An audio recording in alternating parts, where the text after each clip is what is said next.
Good morning student. आज हम exercise 1.3 start करेंगे, जिसका क्वेश्चन नंबर फर्स्ट आपके पास गिवन है। Prove that under root 5 is a irrational. Rational और इरेशनल बेटा पहले भी आप समझ चुके हो।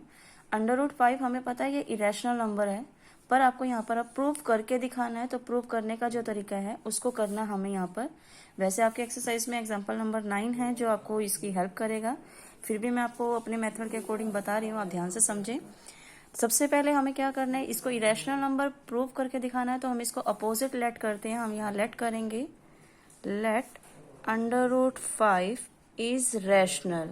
हम इसको रैशनल कर लेते हैं ताकि हम इसको गलत साबित कर सकें और फिर हमारा ये इरेशनल प्रूव हो जाए।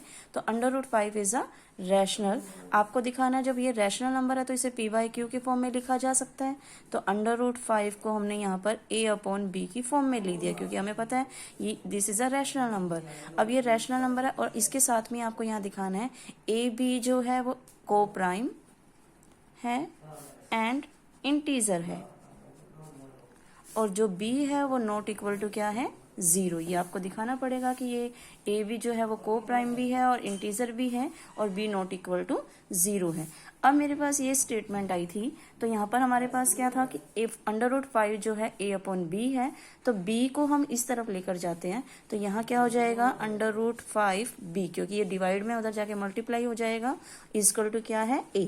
हमारे पास यहाँ आने के बाद हम स्क्वेयरिंग करेंगे, स्क्वेयरिंग बोथ साइड। हमें स्क्वेयरिंग करनी है। अब जब मैंने यहाँ स्क्वेयरिंग करी, अंडर रूट 5b का whole square equal to a का स्क्वेयर। जब हमने इसका स्क्वेयर किया तो बेटा ये क्या हो जाएगा, 5b का square equal to a square. अब ये 5 अगर मैं इस तरफ लेकर आती हूँ तो ये a के स्क्वेयर के डिवाइड में आएगा, तो b square equal to a square by 5, ये चीज आ गई। इसको हमने पता है, इसको लेट कर दिया फर्स्ट इक्वेशन, और मैंने देखा यहाँ पर कि a स्क्वेयर जो है वो 5 से क्या हो रहा है, डिविजिबल है। तो हमें यहाँ लिखना है therefore a square is divisible by 5, so a is also divisible by 5। यहाँ पर ये आपको लिखना है, क्योंकि a स्क्वेयर जो है वो 5 से डिविजिबल है, तो a भी जो होगा वो भी क्या होगा, डिविजिबल होगा 5 के। अब हमें यहाँ पे फिर से एज्यूम करना होता है बेटा, फिर से हमें यहाँ पर क्या लिखना है, लेट a को फिर से हमें एज्यूम करना है। अब यहाँ अंडर रूट 5 था तो हमें 5 के अकॉर्डिंग ही एज्यूम करना है। अगर यहाँ अंडर रूट 3 हो, अंडर रूट 7 हो, हम उसी के अकॉर्डिंग प्रूव मतलब यहाँ पर एज्यूम करते हैं। अब ये a जो है वो अंडर रूट 5 के अकॉर्डिंग करना है, तो क्या होगा 5c। अगर 3 होता तो 3c लिखते, अंडर रूट 3 प्रूव करना होता तो 3c, अंडर रूट 7 होता तो 7c, इस तरह से। और c क्या है यहाँ पर, c is a any integer, any integer, कोई और इंटीजर है ये हमारे पास, कोई भी इंटीजर है इधर c। उसके बाद हमें क्या, a की जो ये वैल्यू आई है इसको सब्स्टिट्यूट करना है फर्स्ट वाली इक्वेशन में, यानी कि a का जो वैल्यू आई है उसको पुट करना है। तो हम यहाँ लिखते हैं put the value of a in equation first. इस इक्वेशन फर्स्ट में पुट करना है आपको। तो यहाँ a की जो 5c आया बेटा, इसको यहाँ पर पुट करेंगे तो हमारे पास क्या हो जाएगा, b square equal to a के प्लेस पर 5c करना है, तो 5c का स्क्वेयर अपॉन में क्या आ गया, 5। यहाँ पर ये चीज है आपके पास, तो यहाँ हो जाएगा आपके पास, इसको किया b स्क्वेयर इक्वल टू 5 का स्क्वेयर कितना हो जाएगा, 25c का स्क्वेयर अपॉन में 5। ये कैंसिल हो रहा है 5 से, तो हमारे पास आ जाएगा b square equal to 5c square. अब 5 को इधर लेकर आते हैं तो हमारे पास क्या हो जाएगा, b स्क्वेयर अपॉन में 5 इक्वल टू c स्क्वेयर। जैसे आपके पास ये चीज आई थी यहाँ पर a square upon 5 b square आया था, तो हमने लिखा था a स्क्वेयर जो है वो 5 से डिविजिबल है। इसी तरह से यहाँ पर जो आ रहा है वो b स्क्वेयर अपॉन 5 आ रहा है, तो b स्क्वेयर को भी हमें इसी तरह लिखना है। Therefore b square is divisible by 5, so a b is divisible by 5। अब हमारे पास b से b क्या हो रहा है, divisible.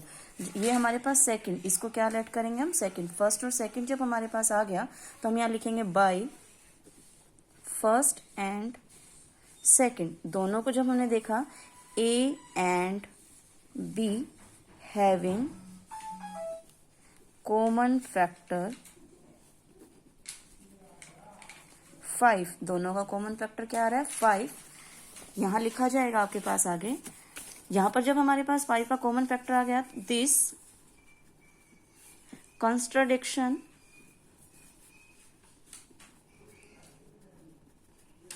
is arisen because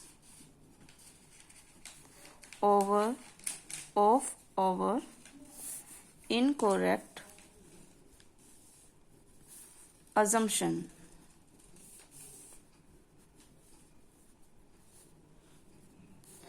So we can say that under root 5 is irrational. ये आपको दिखाना है बेटा, क्योंकि ये आपका, इसका मतलब क्या है कि आपको यहाँ पर जो आपने एज्यूम किया था अंडर इरेशनल नंबर, वो आपका गलत था, इसीलिए हम कह सकते हैं कि under root 5 is a irrational. ये आपका फर्स्ट क्वेश्चन है जो आपका क्लियर हो जाता है। क्वेश्चन नंबर सेकंड है बेटा, जो फर्स्ट क्वेश्चन से थोड़ा इजी है। क्वेश्चन नंबर सेकंड क्या है, prove that 3 + 2 under root 5 is a irrational. आपको पता है रूट 5 जो है इरेशनल है, तो पूरा नंबर इरेशनल ही है, लेकिन हमें यहाँ प्रूव करके दिखाना है। तो सबसे पहले हमें इसका अपोजिट ही लेट करना है। तो सॉल्यूशन में हम क्या लिखेंगे, let 3 + 2 under root 5 is rational. सबसे पहले हमें इसको रैशनल ही लिखना है, हर क्वेश्चन में यही करना है बेटा। आपको यहाँ पर 3 + 2 अंडर रूट 5 जब रैशनल है तो इसको a/b की फॉर्म में लिखा जा सकता है, और ए बी के लिए आप यहाँ लिखोगे, ए बी जो है वो को प्राइम भी है एंड इंटीजर भी है। तो इंटीजर और b जो है वो नॉट इक्वल टू क्या होगा, 0। ये आपको दिखाना है। अब इस क्वेश्चन में क्या है इजी, क्योंकि वहां तो हमें यहाँ पर प्रूव करके दिखाना था, यहाँ कुछ नहीं है बेटा, बिल्कुल सिंपल है। जो नंबर यहाँ पर है आपके पास, ये जो रूट वाली वैल्यू को छोड़कर बाकी अदर्स नंबर को आपको उस तरफ लेकर जाना है। पहले हम 3 को लेकर चलते हैं। 3 प्लस का उधर जाके क्या हो जाएगा, माइनस। तो हमने लिखा 2 under root 5 equal to a/b minus में 3। सबसे पहले ये लिखा, लेकिन मैंने कहा रूट की वैल्यू को रखना है सिर्फ, बाकी सारे नंबर जाएंगे तो ये 2 भी इधर ही आएगा, और मल्टीप्लाई हो रहा है तो इधर आके क्या होगा, डिवाइड। तो आपके पास आ जाएगा अंडर रूट 5 a/2b, क्योंकि ये 2 इसके नीचे आएगा, माइनस में 3। और आपको पता है ए बी जब ये इंटीजर है, यहाँ पर मैंने लिखा हुआ है ए बी जो है वो को प्राइम भी है और इंटीजर भी है। तो इंटीजर होने के कारण ये पूरा नंबर क्या होगा आपके पास, रैशनल नंबर। तो आप यहाँ लिखोगे a/2b minus 3 is rational number.